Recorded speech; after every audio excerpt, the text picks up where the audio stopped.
Finally, the useless garbage is dead. He stood at the foot of the hospital bed, looking down at his wife. Not crying, smiling. He reached into his briefcase and pulled out a bottle of champagne, packed before he even left home while she was still dying. He poured 2 glasses above her body, handed one to Vanessa, not his wife, his mistress. To us, he said.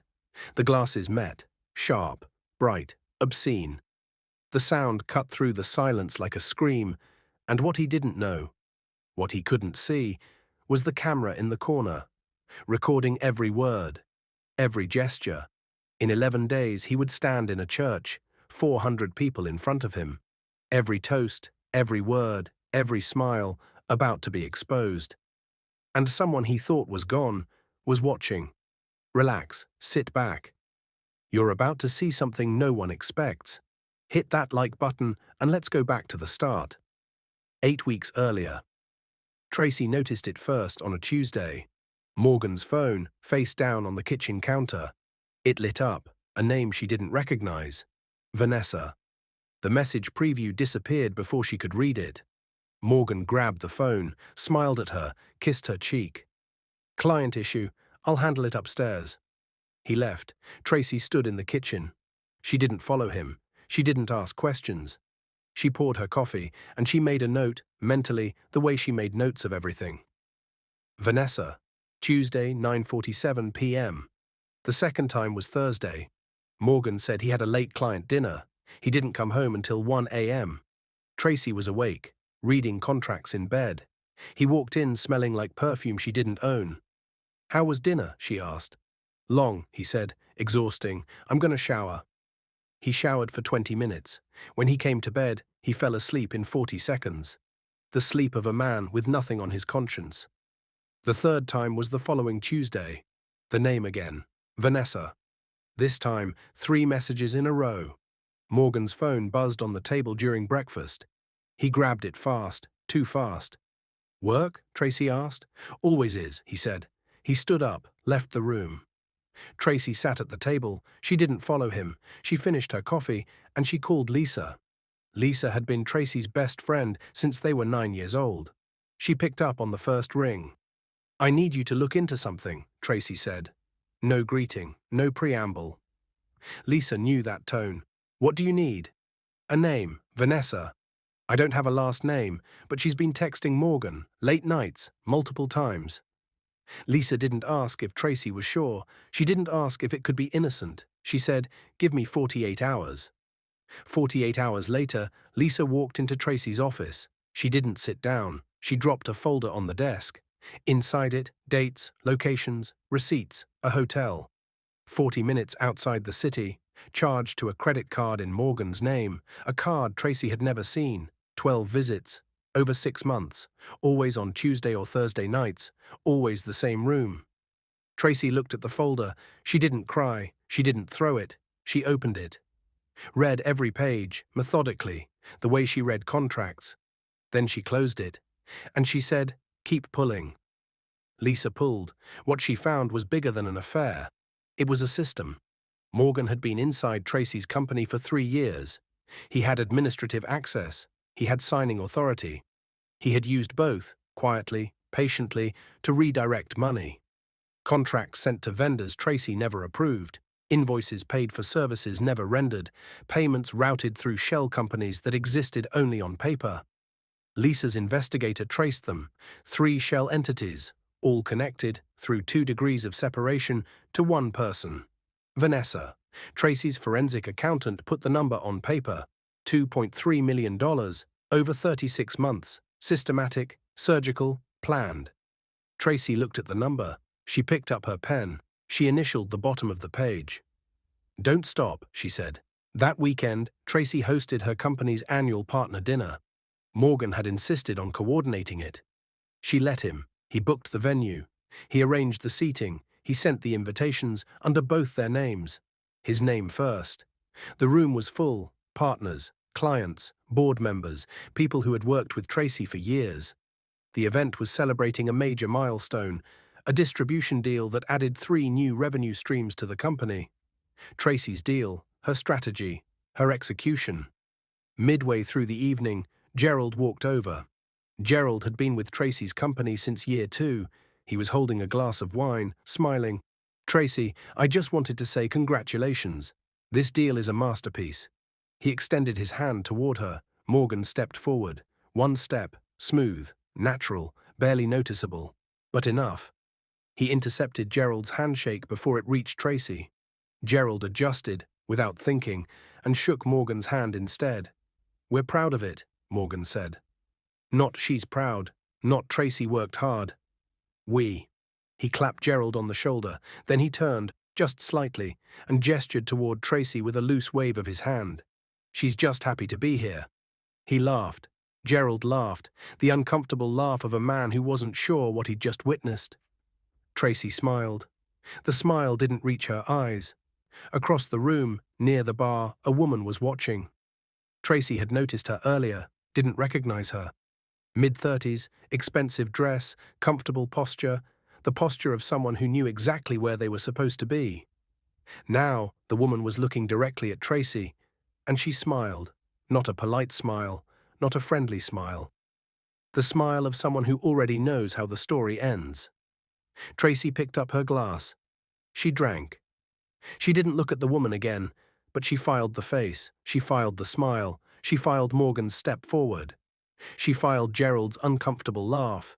The ledger was open. That night, after the dinner, after the car ride home, after Morgan fell asleep, Tracy lay in the dark.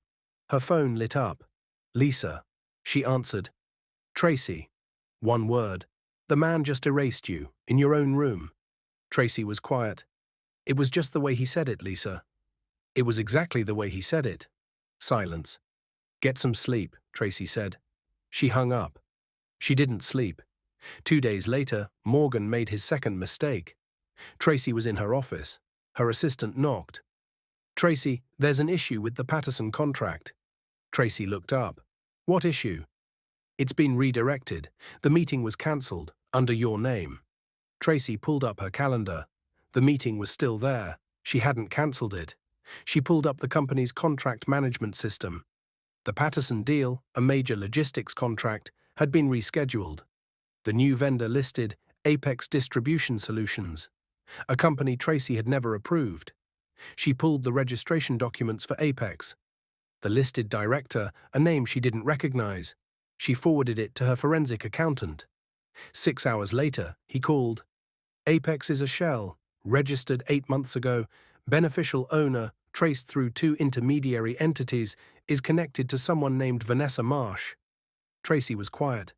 "There are 2 other companies with the same structure, same beneficial owner, same timeline." "How much?" Tracy asked. "Across all 3. Estimated at 2.3 million. "But I'm still pulling." "Don't stop pulling." That evening, Lisa sat across from Tracy in her office. "You have the financial evidence," Lisa said. "You could take this to a lawyer tomorrow, file for divorce, press charges, end it." Tracy looked at her. But you don't know who he really is yet," Lisa said.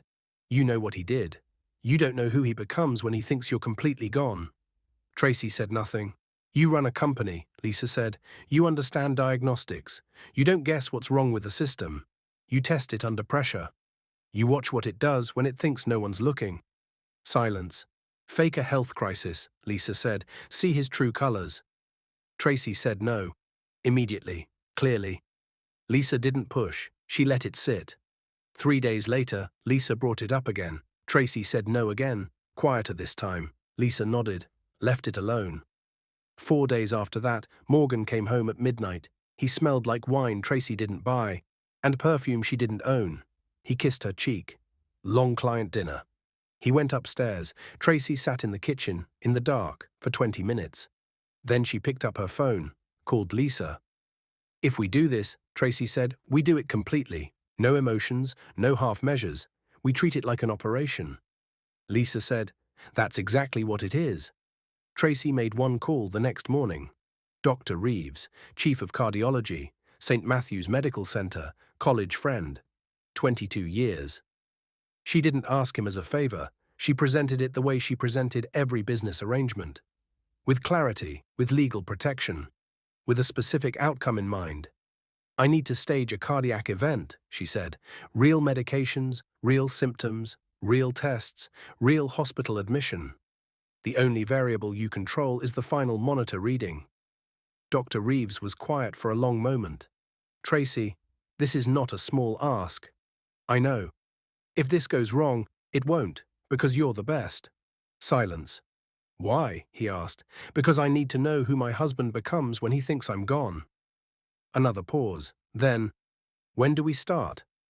While Dr. Reeves coordinated the medical logistics, Tracy briefed her attorney, Mr. Sterling, not on a divorce, on fraud. She walked into his office with 3 folders: financial records, shell company registrations, recorded redirections of contracts. Mr. Sterling reviewed every page. He looked up at her. Tracy, this is criminal.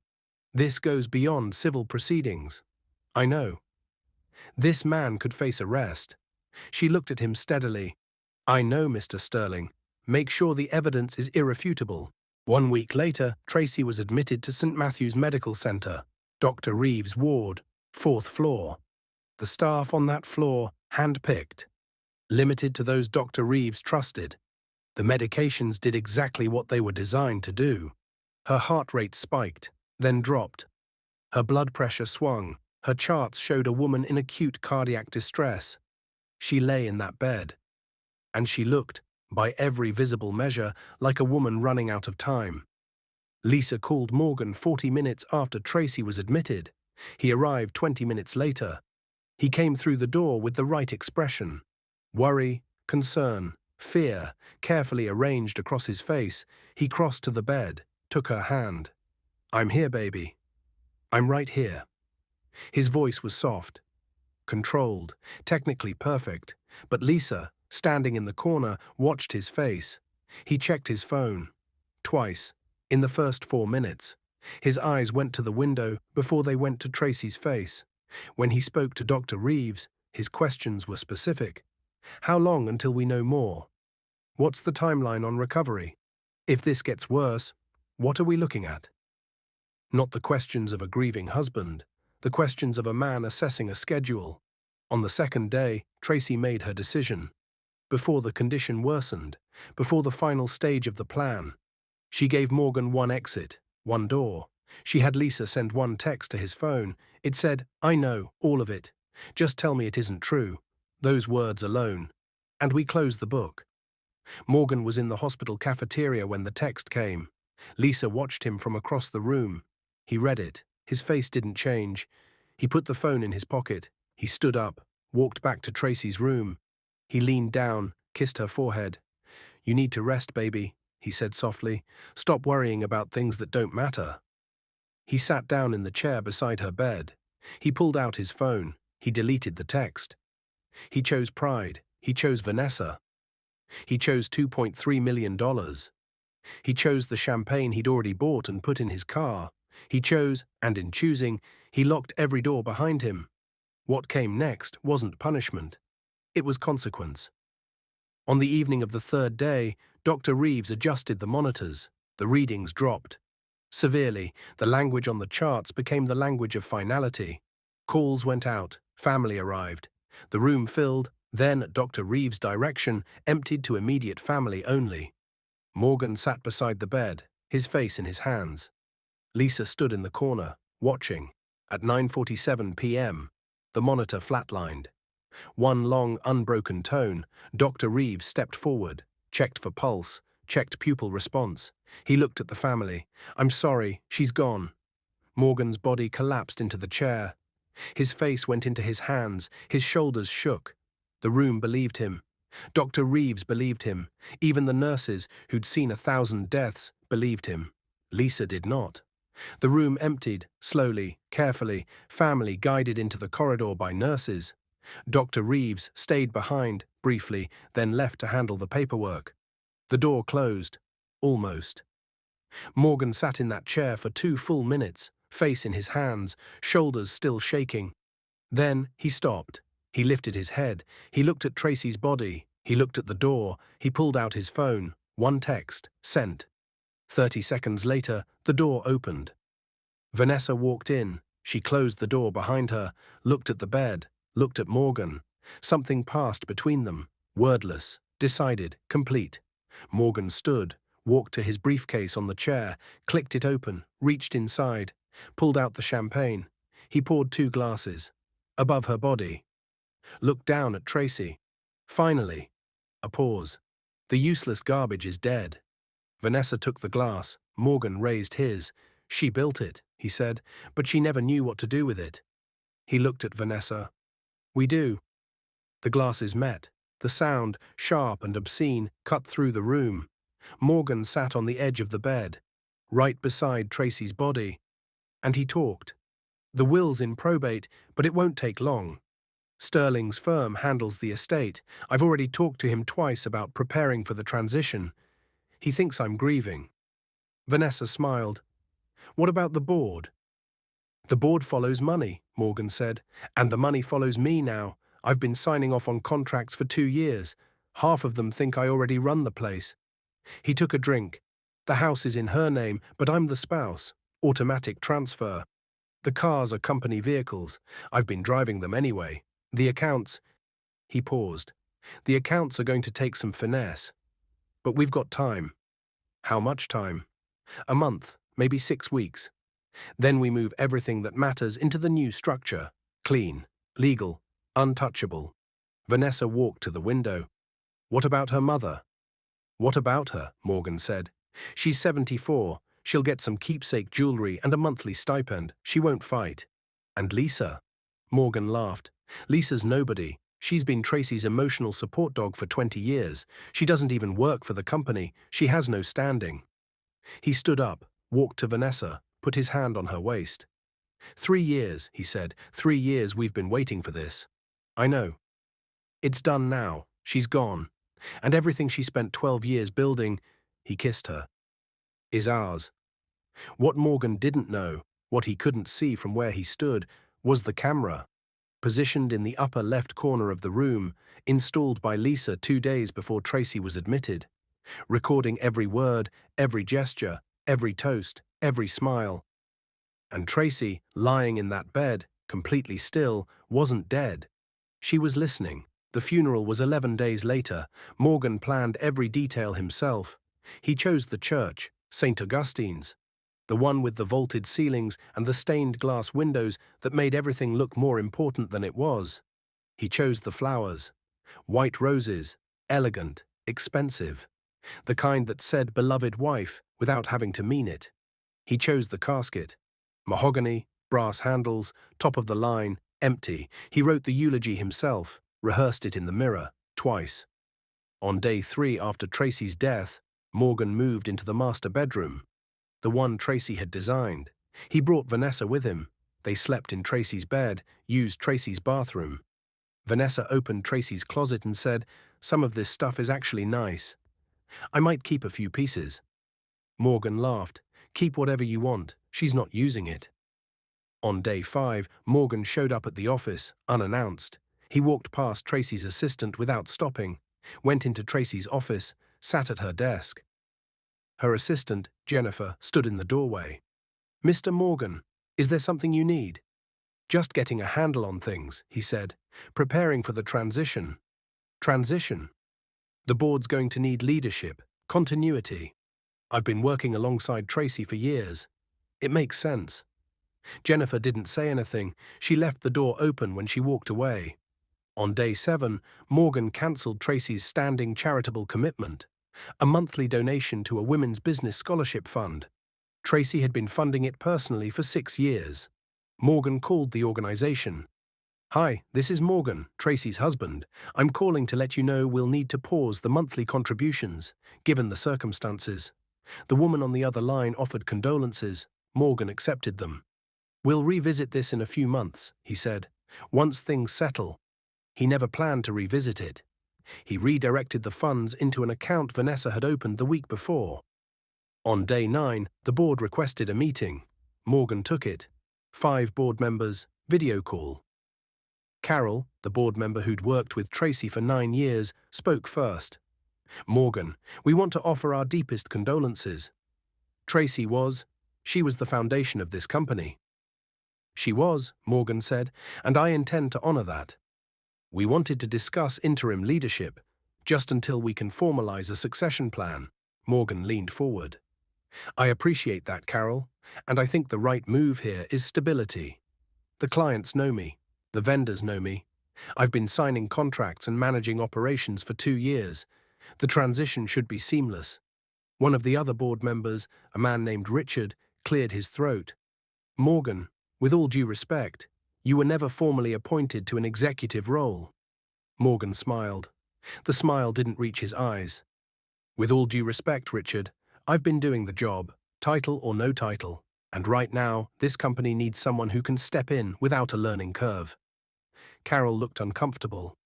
We'll take it under advisement. We'll be in touch. The call ended. Morgan sat back in Tracy's chair, in Tracy's office, and he smiled. A real smile this time. On day 11, Morgan stood at the front of St. Augustine's, 400 people in the pews. Tracy's family in the front row.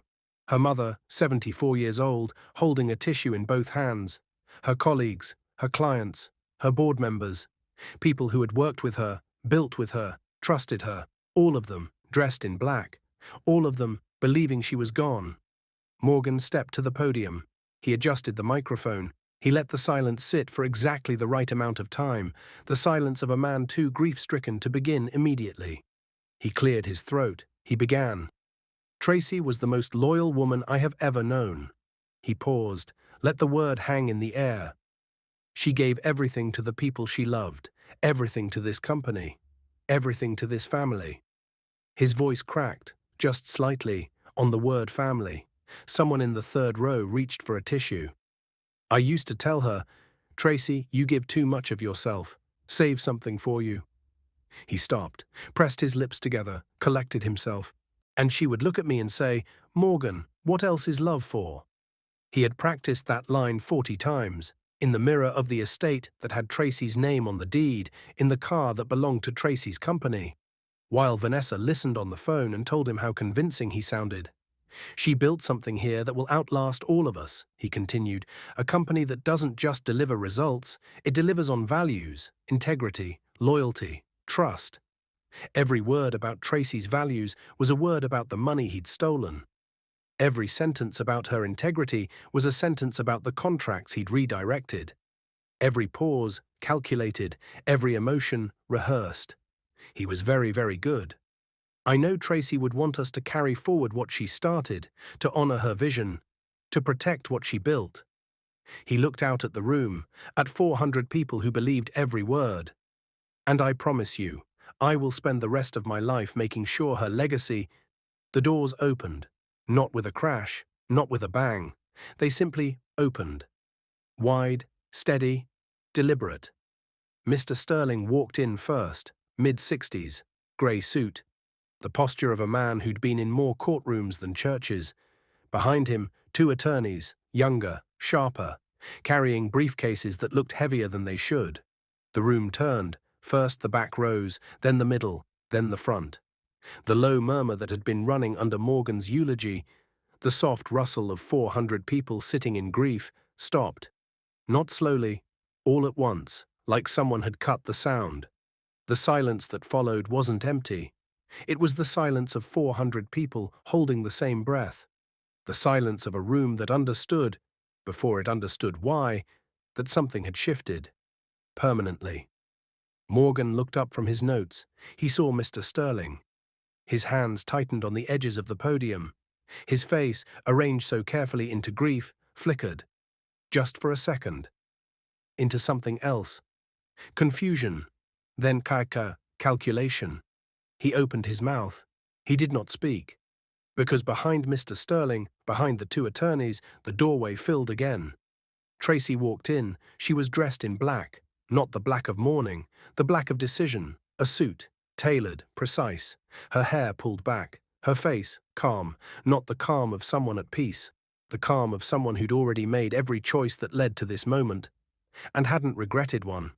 She did not rush. She did not look around the room for reactions. She did not look at the casket, the empty casket with her name on the plaque. She walked the way she'd always walked through rooms that mattered. Like she had nowhere else to be, and like everyone in the room, was exactly where she needed them. 400 people saw her, 400 people who had spent 11 days processing her death, who had sent flowers, who had called her mother, who had written emails about her legacy in the past tense. 400 people stopped breathing at exactly the same moment. Tracy's mother stood up. Her hand went to her mouth. Her knees buckled. The woman beside her caught her arm, held her upright. Tracy's mother stared, mouth open, at her daughter, walking, alive. Morgan's hand slipped from the podium. He grabbed it again. His knuckles went white. His mouth opened. Nothing came out. Mr. Sterling reached the front of the church. He did not look at Morgan. He turned to face the room. His voice, when he spoke, carried to every corner without effort. Ladies and gentlemen, the room did not move, did not breathe.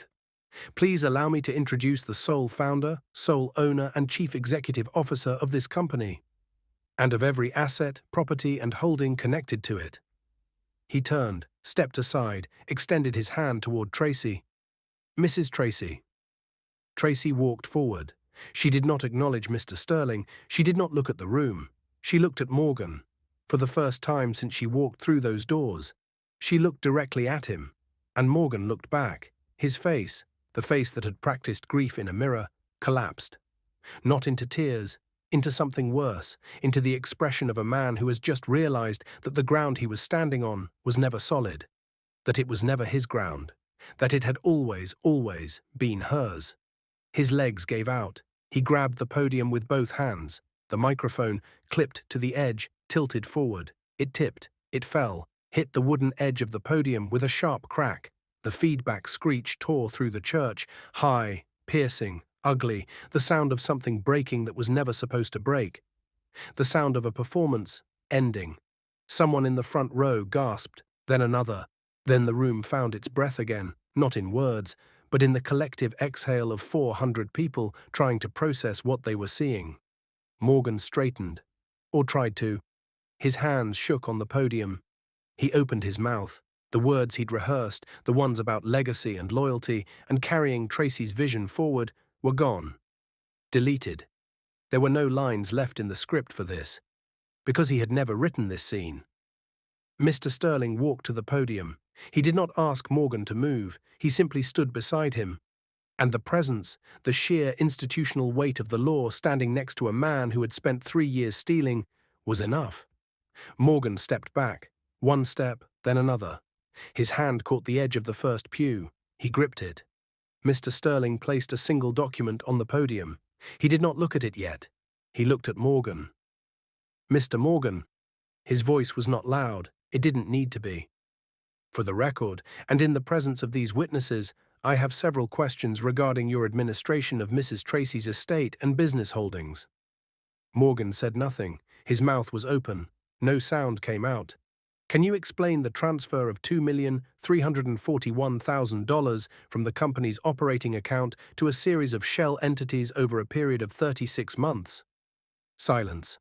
These transfers were executed using administrative access granted to you by the owner of the company, the owner whose funeral you were currently, delivering a eulogy at. The room absorbed that sentence, slowly, like poison. Can you explain the redirection of 8 contracts, including the Patterson Logistics deal, to vendor entities that were never approved by the board and whose beneficial ownership traces back to your personal associate, Miss Vanessa Marsh? A sound came from the left side of the church. Vanessa, seated 3 rows from the back. She stood up, fast, too fast. She moved toward the side aisle. Mr. Sterling did not look at her. He continued, the documentation for these transactions, along with recorded evidence obtained legally under hospital privacy waivers signed by Mrs. Tracy herself, has been filed with the Financial Crimes Division as of 9:47 a.m. this morning. Morgan's hand slipped from the pew. He reached for it again. Missed. His fingers grasped at air. The man sitting in the pew beside him, a colleague named Paul who had worked with Tracy for 8 years, did not reach out to steady him. Paul moved, 1 seat to the left, the small, deliberate movement of a man choosing which side of a line he was standing on. Morgan's knees hit the stone floor, not in a dramatic collapse, not in a cinematic fall. His legs simply stopped working, and he went down. The sound his knees made on that stone floor, dull, solid, final, was the sound 400 people would remember for the rest of their lives. The silence after it was absolute. Morgan knelt there, hands on the stone, mouth open. The man who had stood at that podium 5 minutes ago, talking about loyalty and legacy and love, could not produce a single word. His voice, the instrument he'd used for every lie, was gone. Tracy walked to the podium. She did not look at Morgan on the floor. She adjusted the microphone back to her height. She looked out at the room, at her mother, still standing, still holding her chest, tears running down her face, at Carol, at the board members, at the colleagues who had worked beside her for years. 400 faces, all of them waiting. She did not raise her voice. She never needed to. I built this company on one belief. She paused. Let it land. That the quality of what you build is determined by the quality of what you refuse to compromise. Her voice was level, unhurried, every word placed with the precision of someone who'd thought about this moment for 11 days. I refused to compromise on the product, on the people, on the standards that made this company worth building in the first place. She let that breathe. The one place I did compromise, she still did not look at Morgan. She did not need to. Was in deciding who deserved to stand inside what I built. I want to be very clear about something. She looked directly at the room now. This is not about money. $2.3 million is a number. Numbers can be recovered. Numbers can be rebuilt. I've rebuilt numbers before. I'll rebuild them again. This is about something that can't be rebuilt. Pause. This is about what a person reveals when they think no one important is watching. The room was so silent you could hear the candles burning. 3 days ago, Tracy said, in a hospital room on the 4th floor of St. Matthew's Medical Center, the man who just stood here and talked about my loyalty, she let that word sit, looked down at my body, and he said, she stopped, not for effect, to let the room prepare for what was coming. He said, finally, the useless garbage is dead. 400 people made a sound, not a gasp, not a cry, a sound that had no name. The collective intake of breath from people who'd just heard something so cruel that their bodies reacted before their minds could. Tracy's mother put both hands over her mouth. Carol closed her eyes. Tracy continued, he brought champagne. One sentence, one idea. In his briefcase. Another. To my deathbed. The third, each one landing separately, each one a separate entry in the ledger. He toasted, above my body, with the woman he'd been building a second life with, for 3 years, using my money, inside my company, in the home that has always, only, had my name on the deed. She looked at Morgan now, on the floor, still unable to stand, still unable to speak. You were not betrayed by your greed, Morgan. Her voice did not change, did not rise, did not need to. You were revealed by it. I gave you one door, one message, 5 sentences. All you had to do was tell the truth. You read it, you put your phone in your pocket, you kissed my forehead, and you chose silence. And silence, in a court of law, is its own kind of answer. I did not lose you, she held his gaze. I found out what I had. The only thing you ever truly owned in 12 years was the choice you made when you thought I was gone. She looked away from him. Back to the room, back to the people who mattered. You chose correctly, pause, because now, so does the law. Mr. Sterling stepped forward. He opened the folder. He began to read. Not quickly, not with emotion. Methodically, the way a coroner reads a cause of death, the way an accountant reads a ledger, line by line, entry by entry. 37 fraudulent transfers. Total documented value, $2,341,000. Transferred from Tracy Corp operating accounts to 3 shell entities over a period of 36 months. 8 contract redirections. Executed using administrative access granted by the company owner. Contracts redirected to entities with no approved vendor status. Entities connected, through documented corporate filings, to Miss Vanessa Marsh. 1 audio recording, obtained legally, Hospital Room 407, St. Matthew's Medical Center. November 19th, 9:53 p.m., in which the subject explicitly discusses distribution of assets he does not legally own. He turned the page. One video recording, same location, same date, in which the subject refers to the legal owner of said assets in terms that have been documented and will be presented as evidence of malicious intent. He paused, looked up from the document, looked at Morgan. The revised last will and testament of Mrs. Tracy, executed and notarized 4 weeks ago, leaves the following assets to Mr. Morgan. He let the silence sit for 2 seconds. Nothing. One word. Into complete silence. The entirety of the estate, the company, its subsidiaries, all properties, all accounts, all vehicles, and all associated holdings, passes to a trust administered solely by Mrs. Tracy, effective immediately. He closed the folder, looked at Morgan, still on the floor. Mr. Morgan, you are hereby notified that your administrative access to all company systems was revoked at 9:47 a.m. this morning.